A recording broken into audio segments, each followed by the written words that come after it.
All right. So, hi, everybody. I'm really excited to be here to speak with you all. And I will do my best to keep things slowed down. I've got my tea here, I've got my stress ball. So, modeling some self care ahead of time. But we'll get started and we'll talk about how to get there faster by slowing down, essentially. And yes, Nicole, it'll be great for summer. A good time to practice slowing down. Um, just a little bit about me. I know that Nicole just introduced me, but I am a French immersion teacher and I do have my master's of counseling psychology from Yorkville that I just finished recently. So, both wonderful paths that I've chosen, and I'm really excited to be able to work in two different fields that focus not only on learning, but also on wellness, two things that I'm very passionate about. I have experience in bilingual settings, so I work quite a lot in French and in English, which is lovely. And I tend to work with younger kids as well as teenagers. And I've kind of experienced teaching junior high and elementary. So that's my wheelhouse, but I've enjoyed very much, educating adults too recently in my practicum. But we'll get going here. And I just wanted to start by saying, obviously, I wanted to make this presentation as accessible and as applicable to everyone as I could. So just working with kids and adolescents, I wanted it to be applicable to them too, as well as adults. So if this is a presentation that really touches you and resonates with you, please share it with your kids or anything that you learn. And hopefully that they can, benefit from it too, because self-care is something that everyone can benefit from, no matter how they choose to apply it. So I just wanted to start off by kind of explaining how life can be busy and stressful for everyone. And I know that for all of you, you're probably thinking, well, yeah, like life is just stressful and busy. But sometimes as adults, we don't necessarily sit and think about how life could be stressful for kids and teens too, because we tend to forget what life was like back then. So there's all sorts of things that can cause us stress. And I have a non-exhaustive list here of general stressors for the adult life and younger kids too, but there can be major life changes that we can experience, employment responsibilities, work dynamics, just our daily obligations that we have to do, like laundry or even just making dinner, financial factors, the economy, our relationships and changes within those things, our health and wellness concerns, environmental issues, politics sometimes, any kind of personal troubles.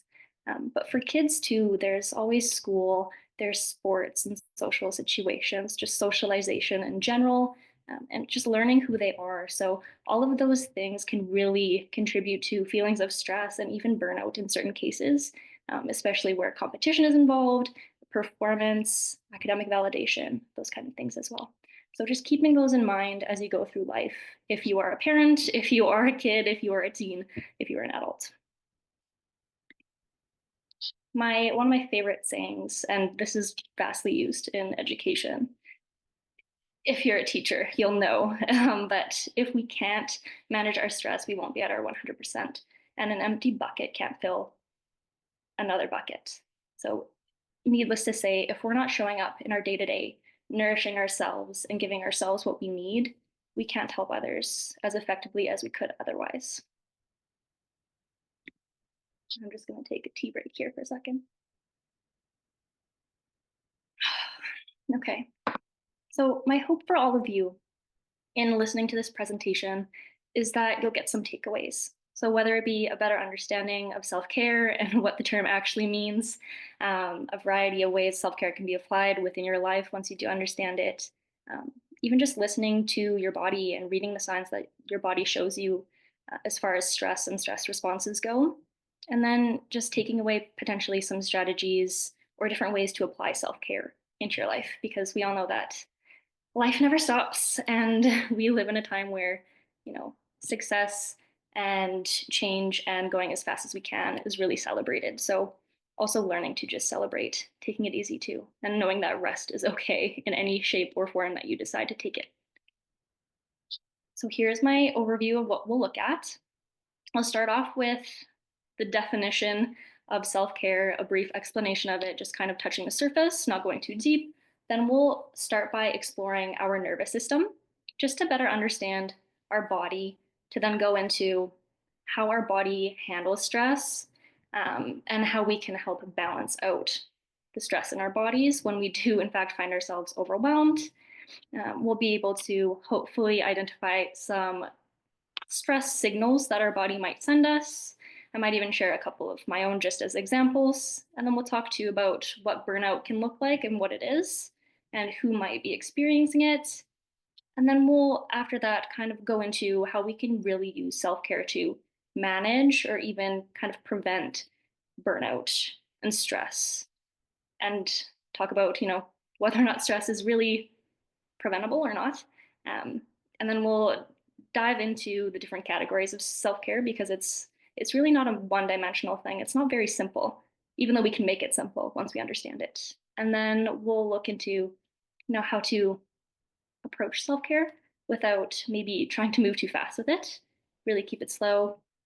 And then I'll share some tips and tricks that I find fun for implementing self-care into your day-to-day.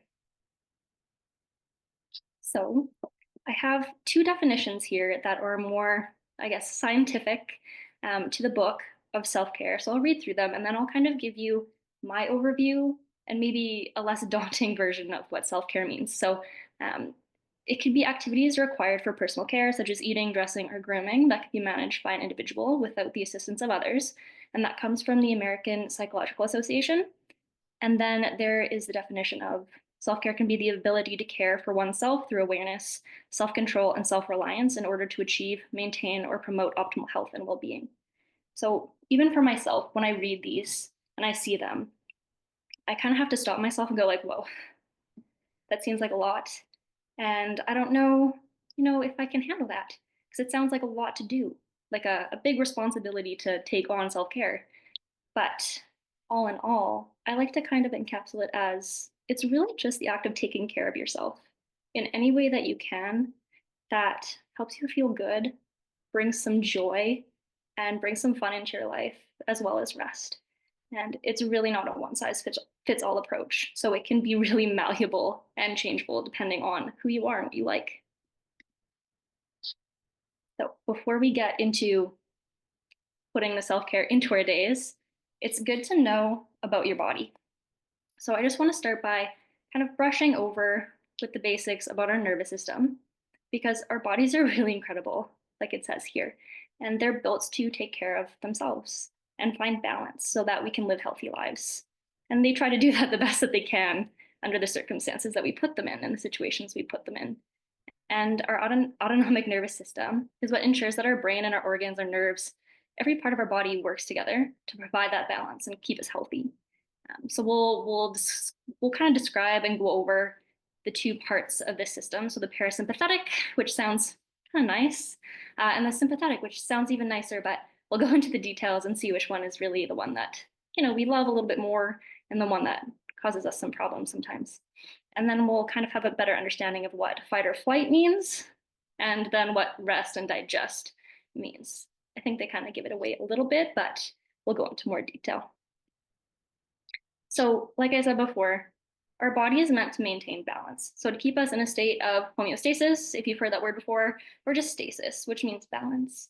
And it tries to do that through all of our body systems. So, our cardiac, so our heart, circulatory, our blood, our immune system, so keeping us from being ill, our respiratory system, so that we breathe, and then our digestive, so that we can absorb the nutrients and vitamins and minerals that we need, so that everything else works well, and then our endocrine system, so our hormones, that everything works smoothly. But sometimes when stress is introduced, things change a little bit, and that's where we have our sympathetic nervous system. And it sounds really nice, but we'll go into a little bit more of what it entails.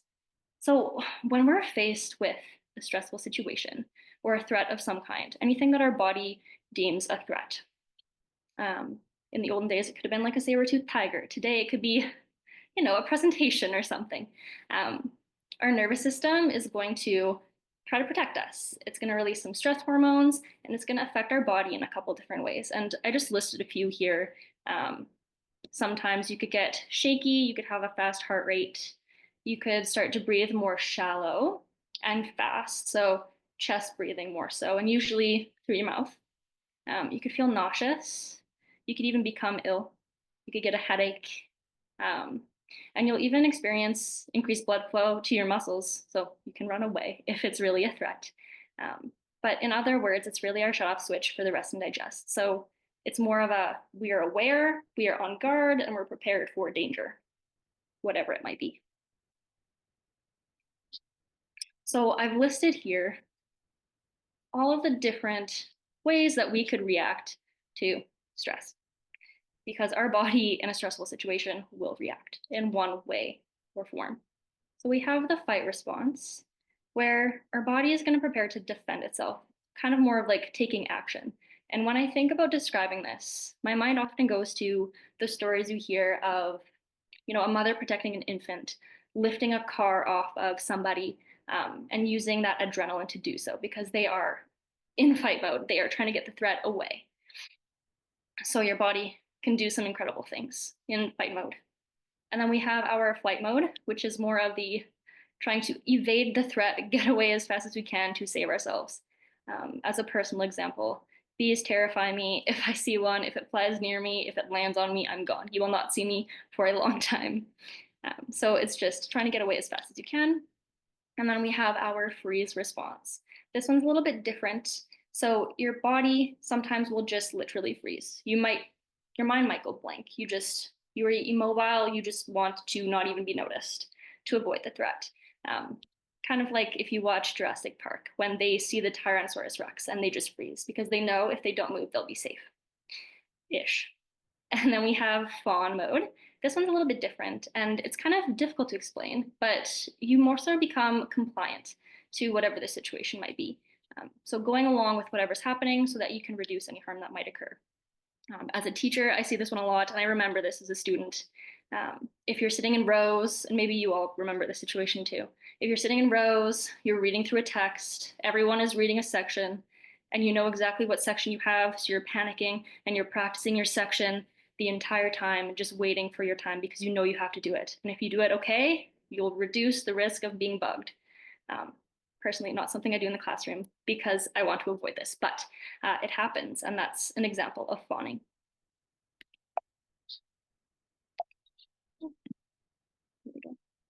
Okay, and now we'll kind of move on over from the sympathetic to our parasympathetic nervous system. And this is kind of where we see more of a rest and digest response. So we need both parts of our nervous system here to create balance because our parasympathetic, instead of going, oh my gosh, I'm in danger, we'll go, oh, I'm safe. And so it's working in collaboration with our sympathetic nervous system to kind of reverse the stress response a little bit. So it'll help to correct any kind of fight response, flight response, fawning, freezing that might have happened. And it'll kind of carry us back into a calm state where we can be calm, rest, digest things, because when we are in a stress response, our body doesn't really do that. It shuts everything else down and just focuses on saving ourselves. So you might notice, and it might not be something that you notice at all. Hi, sorry, Hey, Ayla, I'm interrupting. Just yeah, that's because okay. someone thinks that maybe your screen is only being shared, I mean, I can see it as a Can you host. see it? So I've never seen before where a screen isn't shared with participants as well. So I just want to Was it double not check if shared? others can see her presentation. Okay. Is someone able to say, oh, others can see it. Okay. So I Okay. think someone just needs to change their view options then. I just needed to double check that we're good. If they have Okay. me pinned, they might only see my face. That's the only thing I can think of as what might be. Sorry. If they have me pinned, that might be the issue. Oh, that's possible. Yeah. Yeah, Okay. Thanks. that's all I Sorry, can think. interrupted. I'll duck back out. That's Take okay. care. I don't really know where I left off, but I'll keep going. So you might notice, and if you don't, I wouldn't be surprised, but your body in rest and digest is obviously able to increase digestive activity. All of the organs are kind of like turned back on doing their jobs because they are not under threat. So your breathing can also return to more like baseline breathing. You more so breathe through your belly on a regular every day when you're calm, through your nose more so because you're not trying to run away from a threat. You're not in a panic. and your heart rate will decrease. So again, it would go to like a resting heart rate or your standing heart rate if you know what yours are. Um, just kind of whatever you would be at baseline. So calm, cool, collected is kind of how I would like to describe that one. So now knowing that, hopefully that information is useful for you to be able to listen to your body a bit more. And I'm sure a lot of you know, when your body's in a panic, when you become stressed, how you feel. And you've probably gone through different changes in your life where, your body reacts to stress differently, or you're introduced to different situations where you react differently than you would have thought, depending on how you are, whether you're a more anxious person or more of a calm person. But your body is always going to show you signs. And it's interesting because a lot of the time, when we're going through our day to day and we're moving fast, there's deadlines to meet, there's goals to meet, there's goals to accomplish. We don't usually sit with ourselves and really reflect on maybe how we're feeling, how we're looking, what's going on for us.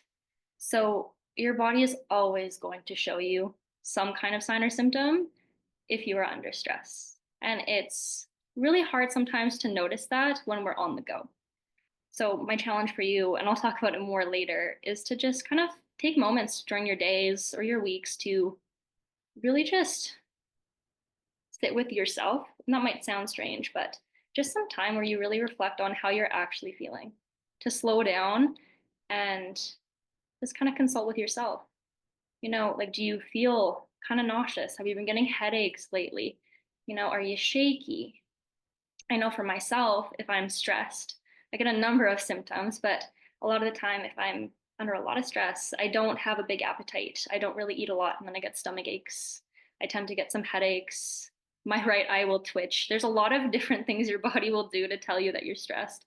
And I find it kind of fun to try to find what those signs and symptoms are, because then you can monitor and you can actually really take care of yourself a lot better when you're able to slow down and just recognize, what is my body telling me? Because if there are signs and symptoms of stress, there might not be a whole lot of balance in your body. And so that's not always the best for your health and your wellness, which is always a priority. All right. And so I did want to go over some possible long-term effects of stress. And these can be true for chronic stress, so just stress that is occurring rather regularly, or acute stress, so just once in a while kind of stress. Um, but not all stress is bad stress. I just want to preface that as well.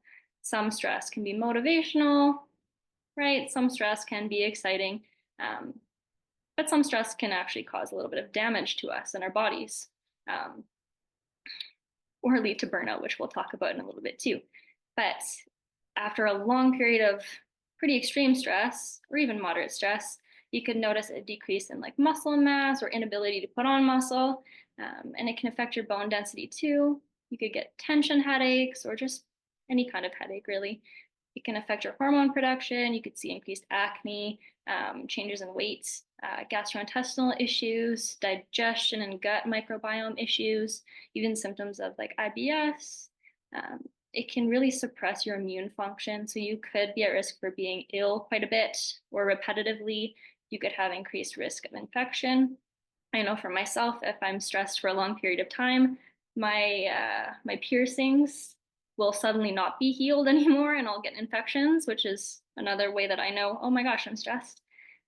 So delayed wound healing, or just even inflammation. So that could even be increased allergies, food sensitivities, things like that.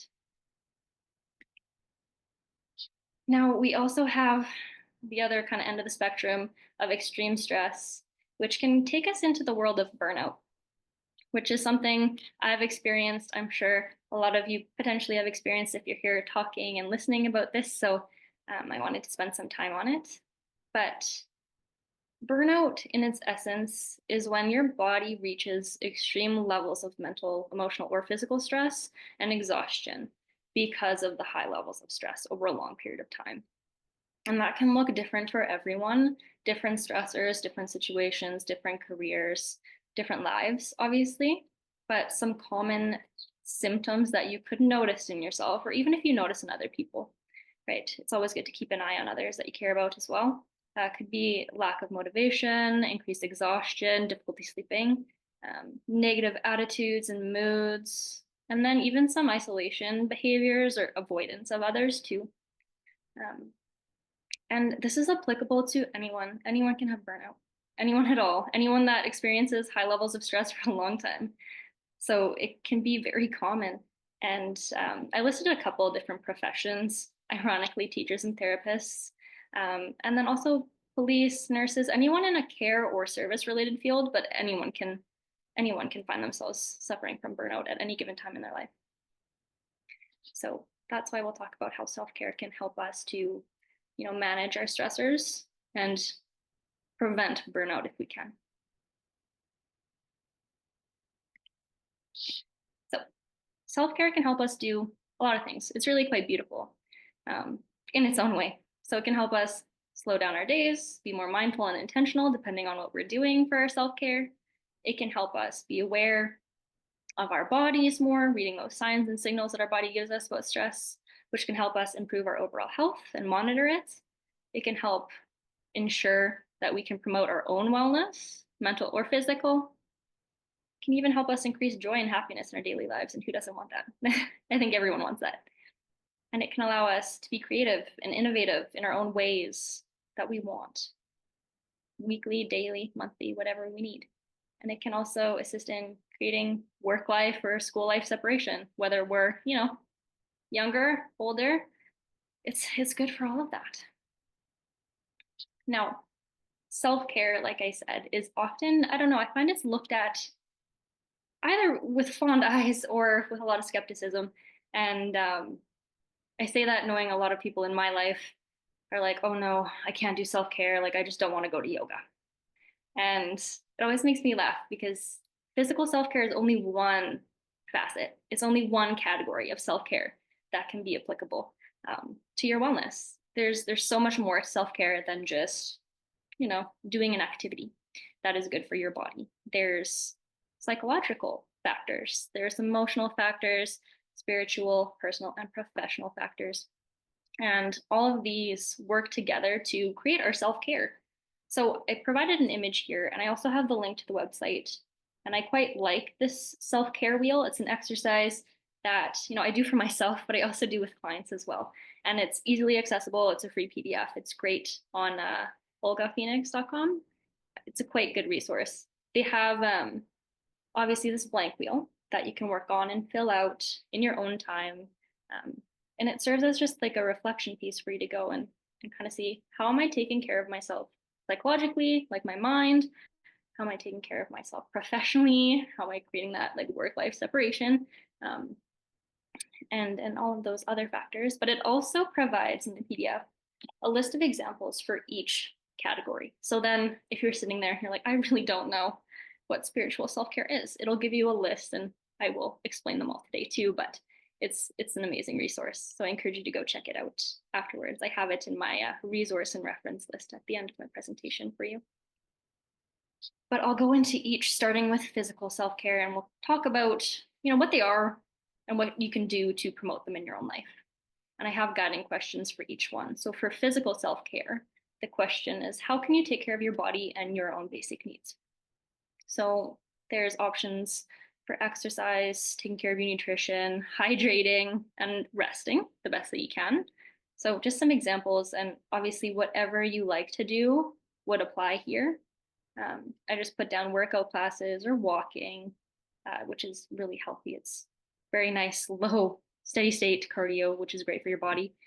Or eating healthy meals and snacks, food you enjoy, making sure you're getting 2 to 4 liters of water. That seems like a lot, but it is what your body needs. And then encouraging adequate sleep. So maybe for you, that looks like building a simple sleep routine or setting a bedtime. Just kind of making sure you prioritize rest. So those are some things that you can do for your physical self-care. And like I said, you can cater it to your own likes and your own wants. Then we have our psychological self-care. So how can you take care of your mind? Which seems like a loaded question, but you can do this by trying to practice self-awareness. So again, monitoring your body, maybe monitoring your thoughts, Paying attention to any negative thoughts that go through your mind and reframing them, thinking about them differently. And you can do some activities for this, such as journaling, practicing some gratefulness. I encourage people a lot of the time to think of just three things, three or five, if you want to be really ambitious, things that you're grateful for in the day, in the week, in the month, whatever you'd like to do. But just think of things that are, simple, but make the day a little bit better. Or even working on positive I statements. Like, you know what? I went for a walk today. I tied my shoes right. Depending on what age you are, I washed my hands, things that you've done that are positive. That's like, I did it. I'm awesome. So really nourishing your mind. And then we have our emotional self-care. So how can you be kind and nurturing to yourself while honoring, understanding, and feeling your emotions? And there's a lot of ways to do this, and it might seem kind of complicated, especially if, emotions are not something that everyone is comfortable with, which is okay. Um, some ways that you can try to incorporate this a little bit more or even at all is practicing some self compassion. So being kind to yourself, giving yourself some grace and understanding, finding ways to laugh in the day, or even just embracing your emotions. And that can look like anything. Um, if you're feeling sad, watch a sad movie, let the tears out, let those emotions run through you, ride the wave.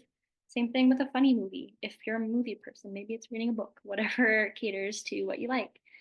Or even just creating some personal affirmations, like I can do the hard things, right? Just anything simple that can help you be really in touch with the emotional part of yourself. And then we have spiritual self care, which sometimes people get nervous about, and that's okay. There's not only one way to look at it, which I find really beautiful.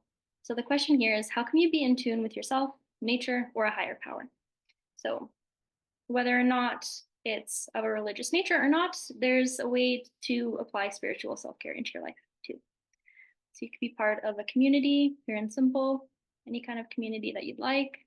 Celebrate your chosen faith if that's for you, or immerse yourself into nature in any way you choose. So I listed a few here. Perhaps it's praying, maybe it's joining clubs or groups of any sort, just so that you have that community and connection and really, get in there with people, brighten your life up, create those social connections that we all need. We're all human. And maybe it's just going hiking, being in touch with nature, listening to the birds chirp, looking at the leaves on the trees, recognizing that, oh yeah, they are really beautiful every once in a while. Then we have personal self-care, which sometimes makes me laugh because I think all self-care is personal, but it's still a category. So how can you acknowledge and celebrate who you are? Really being intentional with yourself and your identity. So you can create some personal goals. You can invest in your relationships. So again, some connection, some socialization, valuing family time is there too. And then spending time on some of your interests. So things that you value. Examples of that could be family dinners, planning social gatherings with friends. It could be reading if you like that. It could be creating projects or working on things that are special to you. Anything would apply there. And then we also have the professional self-care, which I think in our society is a really big one that most people need to work on, and it's through no fault of our own. But how can you take care of yourself and protect your peace at work? It's not easy to do, right? When we're encouraged to always move through things as fast as we can, do as much as we can, hit all of these goals, um, you know, search for those accolades and work for them. It's really encouraged in our society. So it can make things a little bit difficult, especially when we're talking about, setting some boundaries, separating work from personal life, learning to say no. All of those things can be really daunting or even scary in the workplace. So I listed a couple ideas, and these things can take time and it might take some working up towards doing them. But don't complete work from home. As a teacher, this one makes me cringe because it's really hard. It's really hard to do that one. It could even be, keeping your work emails and documents off of your personal devices. So like your phone, just keeping your personal phone for you and not having notifications for work emails, not even having that email on your phone so it doesn't disturb you when you're not at work. That has been a game changer that I've applied and I love it. It's amazing.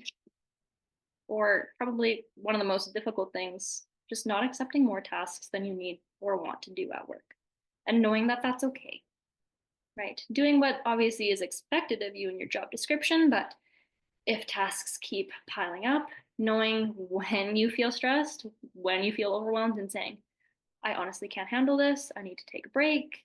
When I'm feeling more up to it, I'd love to, but not at the moment. And trying as best as you can not to feel bad about it, because realistically, there are other people at our workplaces that can do the tasks that we can't handle at the moment, and it's okay. All right. Now, I put together a little list here of ways to approach self care. They do not need to be in this order. PowerPoint is just, cute with its little charts, but just reflecting daily on your life and what's going on, how your schedule is rolling out, how busy you are, really keeping eyes on the time that you get to rest. Is there any rest time? Do you get to take a break? Maybe trying a self-care assessment online if you're really curious about, all of those 6 categories of self-care and how you're doing with all of them. A lot of these assessments are free, and you just have to Google self-care assessment. Super easy, simple, and they're very easy to do. And it just gives you, some more insight into how you're really doing with your self-care, or even a starting point, right, to work from. You could even fill out a self-care wheel if you feel that that exercise was something that made you curious.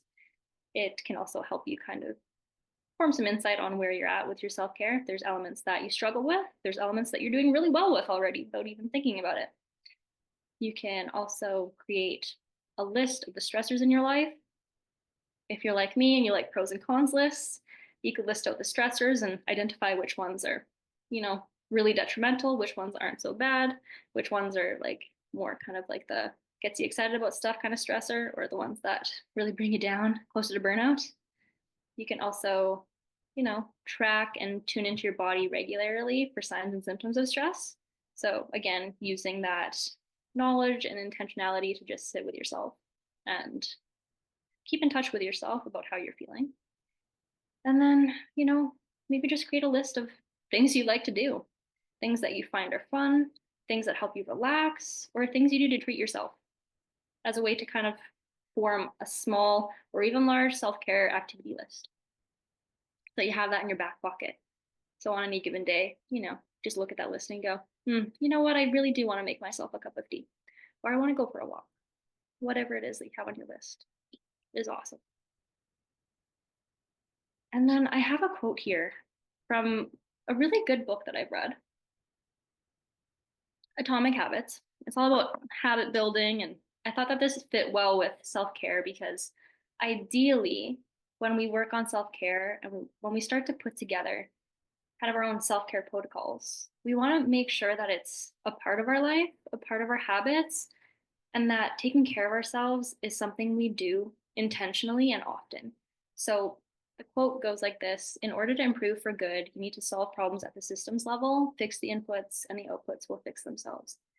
So my train of thought with this quote really went from it's great to know about self-care, it's great to know how to implement it, but before you can even get there, you need to understand your body. You need to understand the signs that it's telling you.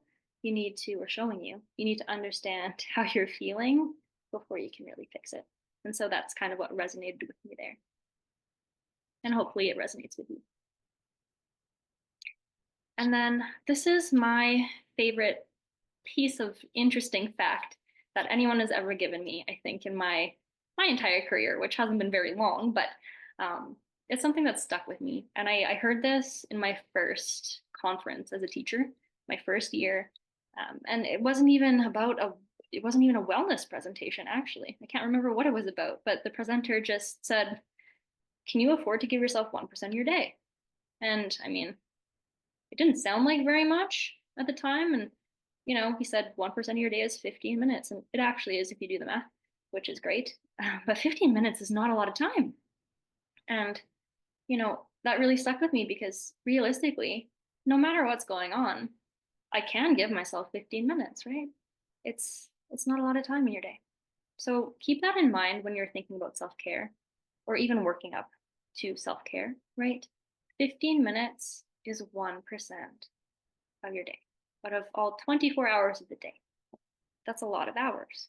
So can you give yourself 15 minutes of those 24 hours to do something that you like to do? Something that can bring you back down, something that can regulate you, something that you enjoy.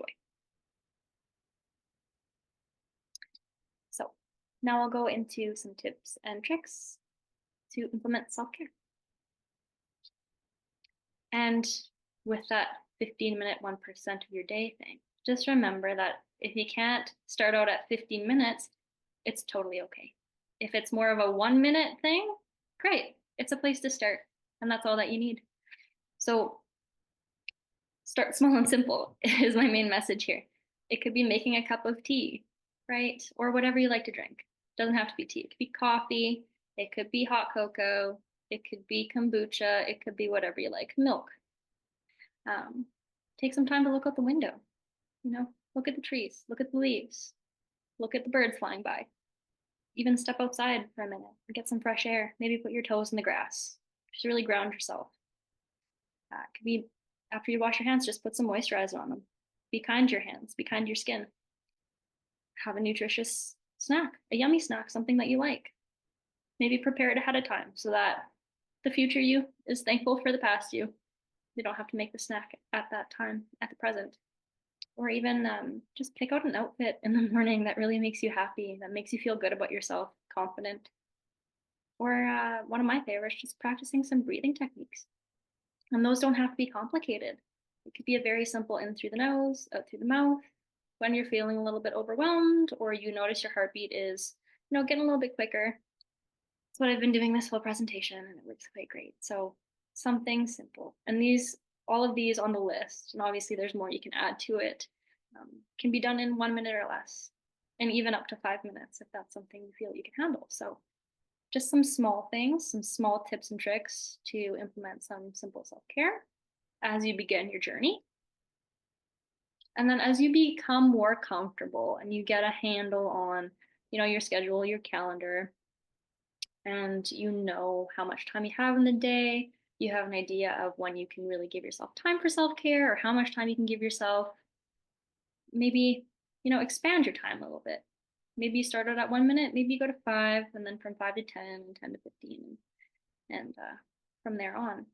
But start small is the best advice I can give you because you don't want to go too fast and feel burnt out trying to get yourself to do self-care. That's not what we want to see. So take your time with self-care and just do what you feel is appropriate in the moment. And as you become more comfortable, build up from there.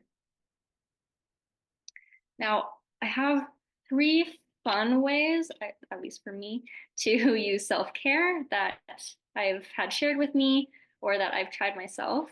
So you could create a self-care vision board, and whether it be on a poster board or on Pinterest, you can create a list of different self-care ideas, like pictures of things you like to do, lists of things that you like to do, just so that you have it there and you can sit and look at it and add to it the more you think of different self-care activities that come to your mind, or if someone mentions something to you, it's almost kind of like 2000 scrapbooking, but for self-care, and you can just kind of put it together the way that you like if it's a creative thing that you would like to do. You could also create a self-care menu. If you think about how menus are structured, they have different sections. So you could create it however you like. If you want to create a self-care menu where you give it different timestamps, so like 1 minute activities versus 5 minute activities, 10, or longer time periods. Or if you want to divide it in between the 6 categories and list out activities for psychological self-care, spiritual self-care, personal self-care, and each of those different categories, you can do that too. You can do it however you would like to.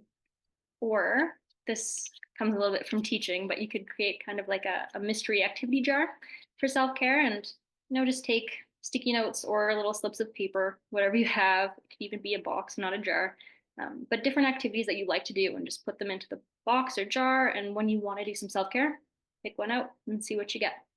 If you don't want to do it, pick a different one. But then you have a lot of resources for yourself and options as far as how to do self-care, and you could have some fun doing it. But those are only 3 examples. There's far more, and I encourage you to look for some ways that you can make self-care fun on your own too. But overall, I think my main message here and what I hope you learn from this presentation is that there's never ending opportunities to implement self care into your life, and it can be nothing but beneficial. So it helps you rest, it helps you stay calm, it can help you be creative, it can help you have fun, and it can bring you joy, and it can encourage wellness and health, which is what we want in life.